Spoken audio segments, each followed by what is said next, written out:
안녕하세요, 헬시라이프입니다. 오늘은 본능과 환경 이야기입니다. 끝까지 보시면 좋은 정보가 가득한 헬시라이프입니다. 때때로 사람들은 자신이 어떤 일에 본능적으로 반응한다고 말하는데, 이는 이전에 경험하지 않았는데도 무엇을 해야 하는지를 안다는 의미이죠. 하지만 전문가들은 인간 행동의 어디까지가 본능이고 어디까지가 학습인지에 대하여는 계속해서 다른 의견들이 제시되고 있죠. 본능은 우리가 어떤 일을 특정한 방식으로 행하도록 만드는 하나의 행동 양식이며, 우리는 본능을 가지고 태어납니다. 본능은 우리가 제어할 수 없는 무의식적인 힘으로 설명할 수 있는데, 본능이 유발되면 우리는 정해진 방식대로 행동하며, 본능은 유전적으로 전달되는 것으로 알려져 있죠. 인간의 생존 가능성을 높이는데 목적이 있어요. 기본적인 본능은 배고픔, 갈증, 욕구 또는 필요 등에 있는데, 이러한 본능이 없었다면 인류는 살아남지 못했을 거예요. 하지만 우리 행동의 어디까지가 본능의 결과이고 어디까지가 학습에 의한 것인지에 관해서는 의견이 분분해요. 예를 들어 어떤 심리학자들은 공격성을 사람들이 지속적으로 만들어내는 원초적인 본능이라고 주장하죠. 계속해서 물이 유입되는 탱크를 생각해보면, 시간이 흐르면서 물이 빠져나가지 않으면 탱크는 넘칠 것이고, 공격성의 경우 넘쳐 흐르는 것이 공격적인 행동을 초래하는 것이죠. 또 어떤 사람들은 사는 방법이 우리를 공격적으로 만든다고 하죠.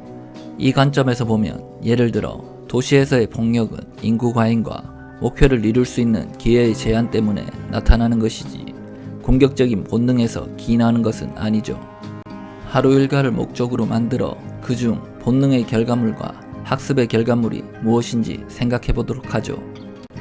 어떤 본능은 다른 것들보다 생존을 위해 더 많이 쓰이는 듯한데, 아마도 사람들은 본능적으로 자신의 생존과 자신과 밀접하게 연관된 사람들의 생존에 관여하는 것 같죠.